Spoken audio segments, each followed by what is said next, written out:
comprends que les citoyens se trouvent parfois déconcertés devant un torrent d'informations. La réalité du changement climatique, elle commence vraiment à s'imposer partout et tout le monde. On voit les incendies, on voit les sécheresses, on voit les canicules, on voit les absences de neige, on voit des choses dramatiques. Quand on regarde les synthèses que font le groupement intergouvernemental d'experts sur l'évolution du climat, on s'aperçoit qu'ils ne disent pas la même chose qu'il y a 20 ans. Ils disent la même chose sur le climat, mais ils ne disent pas la même chose sur les solutions parce que le prix des renouvelables s'est effondré et ça a ouvert des nouvelles possibilités qu'ils ne voyaient pas il y a 5 ans ou il y a 10 ans. La synthèse est parue en 2023, en mars. C'est clair, les renouvelables, c'est le levier d'action numéro 1. Après, il y a d'autres choses, évidemment, il y a la reforestation, il y a les changements de pratiques agricoles. Mais les potentiels les plus importants et les moins coûteux, c'est clairement les renouvelables dans le monde entier. Et d'ici 2030, c'est eux qui l'emportent en potentiel et en potentiel de réduction à coût nul, parce qu'aujourd'hui, dans beaucoup d'endroits du monde, ça devient moins cher de construire une centrale solaire que de mettre du charbon dans une centrale à charbon qui existe, ce qui est un nouveau seuil de compétitivité. On peut quand même maintenant se fier à peu près aux synthèses aussi que font l'Agence internationale de l'énergie ou d'autres. On peut regarder le site Ember Climate, on peut regarder ce qu'on fait à l'IFRI.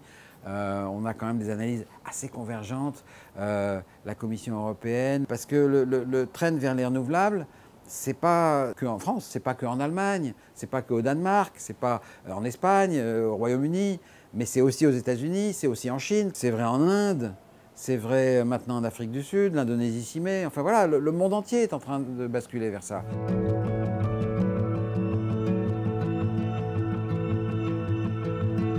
La prise en compte du changement climatique a été retardée d'au moins 3 décennies par les jeteurs de doute systématiques, dont les études internes qui sont révélées maintenant montrent qu'ils étaient parfaitement au courant de la menace du changement climatique et qui disaient publiquement « oui, peut-être, il faut encore faire des études ».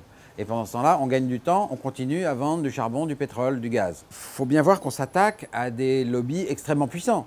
Le pétrole, c'est la commodité la plus commercialisée dans le monde, les flux de revenus les plus importants.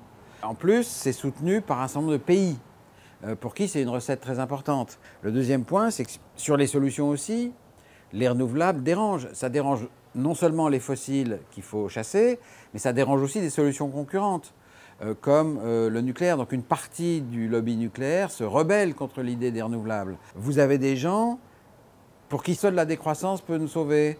La preuve, c'est que les émissions n'ont pas commencé à diminuer. Ben, ça prouve quoi? Ça prouve rien. On sait qu'on peut réduire les émissions par la baisse de la consommation d'énergie, le remplacement des énergies fossiles par des énergies bas carbone. Les autres leviers sont encore là, et notamment le levier de substitution des énergies fossiles par les renouvelables. On est sur le point où ça va commencer à se voir dans les émissions, heureusement. C'est beaucoup trop tard, c'est beaucoup trop lent, pour le climat, c'est pas satisfaisant, mais on est quand même sur le point où ça se voit. Probablement dès cette année 2023, dans la production d'électricité, les fossiles vont reculer pour la première fois. Pourquoi? Parce que aux énergies bas carbone traditionnelles, donc le nucléaire et l'hydroélectricité, vont s'ajouter suffisamment pour la première fois de solaire et de vent, parce que tout le monde accélère là-dessus, et donc ça va faire reculer les fossiles dans la production d'électricité.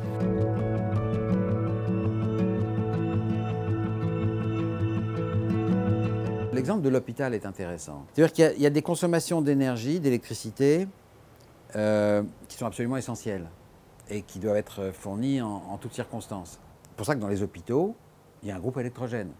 Il a un certain coût. Si tout se passe bien, il ne fonctionne jamais ou il fonctionne une fois par an parce qu'on vérifie qu'il marche bien. Il faut faire pareil au niveau du pays. Parce qu'il y a des gens qui sont sous respirateur artificiel chez eux, il y a des gens qui ont besoin d'électricité pour s'éclairer, pour regarder la télé. Voilà, il y a des consommations spécifiques d'électricité. Il y en a qu'on peut décaler, il y en a qu'on peut réduire, mais il y en a on ne peut pas les décaler ni les réduire. On a besoin il y a des minima d'électricité partout dont on a absolument besoin. Donc il faut l'équivalent d'un groupe électrogène au niveau du pays. Ça, c'est quelques dizaines de centrales thermiques. Alors les gens vont dire oui mais ça va faire des tonnes de CO2. Mais non, pas du tout, parce qu'elles sont là pour fonctionner quand on a une semaine ou 10 jours avec trop peu de vent, trop peu de soleil. Et ça produira très peu d'énergie, ça coûtera cher, parce que justement elles ne seront pas rentables, mais c'est le prix de la sécurité. Et c'est exactement le groupe électrogène à l'hôpital.